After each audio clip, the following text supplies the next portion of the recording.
probably seen and heard a lot about the new Jaguar F-Type, and it really is a wonderfully evocative sports car. But how would it compare in a track battle against arguably the most capable convertible sports car money can buy? The Porsche 911.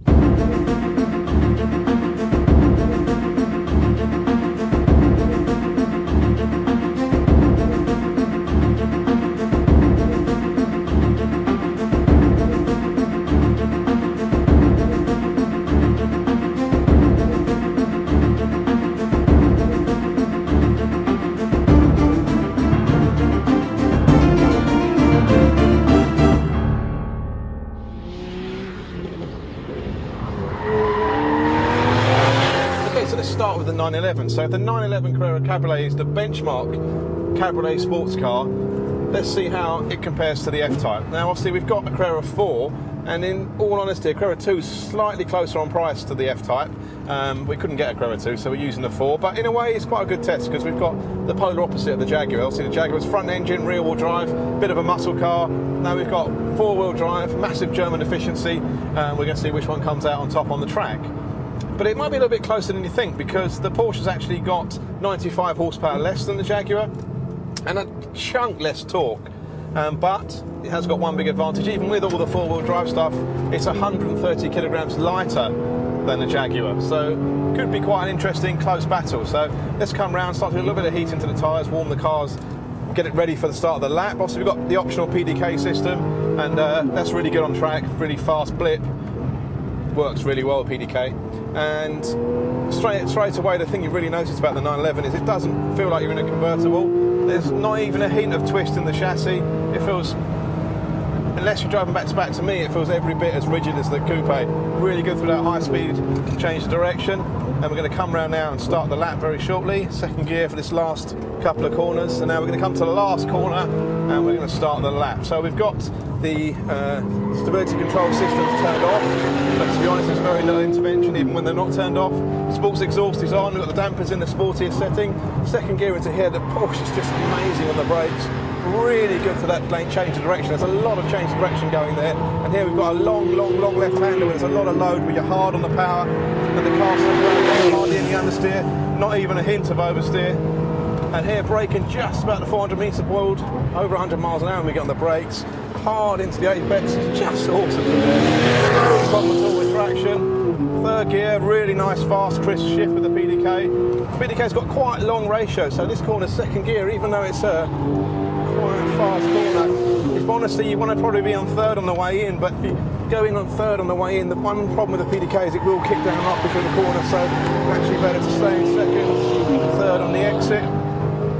Really high speed change of direction here, and this with the 911 is so good through there. That's way over, nearly 100 on the exit, hard on the brakes, down the second gear, into the apex, so good. And then it's just such a planted car. Last corner, keep it tidy into the last corner, traction again, awesome. And across the line.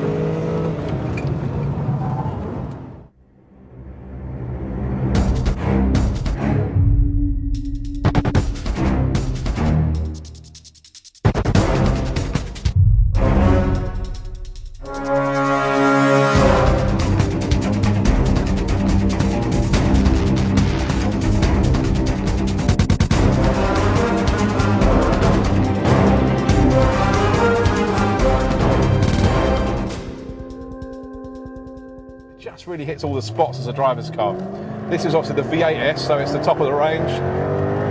But having driven the Porsche is just so planted and so stable under braking, such good at changing direction. I think the Jaguar's going to have its work cut out against the lap time, against the clock. It's a very different matter. It's a showboat. And I mean, the Jaguar, as you can see, loads of torque, 625 Newton meters of torque, so a load more torque than the Porsche. Definitely not slow in a straight line, but obviously only rear-wheel drive, and it's heavier than the Porsche, so it puts a premium on braking, makes it hard to deliver that power to the road. I mean, obviously I'm playing around on this first lap, but this car is such a joy to play around with. And it's beautifully balanced, but when it comes to extracting a lap time, you've got to be smooth. Going sideways isn't going forward, so it's not fast. So we can have a little bit of fun on this lap. So let's go through here, a little bit of fun. And just there, like, just holding the car. It's a big, long, massive slides. I think we'll have plenty of heat in the rear tyres as we come to start the fast lap. You know, it's great fun and it makes an amazing noise.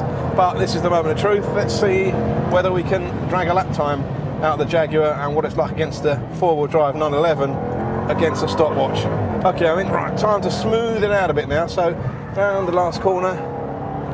And accelerating across the line. Automatic gearbox, obviously not a double clutch gearbox, but it's fast enough. Not quite as razor sharp as the Porsche's gear change, but it's pretty good. Into here, it's just a little bit, doesn't change direction quite as well as the Porsche. Obviously got engines in the front, bit of understeer there because I'm obviously quite smooth with the power. Not too bad. No lack of straight line speed down here. I had to brake a bit earlier than the Porsche, obviously front engine, so the nose dives a little bit, but pretty stable. Just trying to be smooth with the power. It's very hard to get out there without any oversteer. Up to fourth gear. Down to third gear. Now we're a gear up through some of these corners compared to the Porsche. That's largely because of the differences in the gearbox more than anything else. Entry speed's actually a little bit slower in the Jaguar. Trying to balance the power. Trying not to go too sideways. Oh, just a little bit of oversteer on the exit. High speed change of direction. Ooh, you fighter. It's a bit oversteery through there compared to the Porsche. Hard on the brakes. It's good fun, this car, but I've got a feeling it's not going to be rivaling the 911 when it comes to lap time. It just doesn't have the traction when you're really trying to hook up a lap time, but it's immensely good fun. And what's the next one? These sports cars are chalk and cheese. The Jaguar is all about noise, grunt and power slides, whereas the Porsche is about poise and precision. But in their own way, each is fantastic. But what isn't in doubt is that if you want to be fastest against a stopwatch, you're going to need the Porsche 911.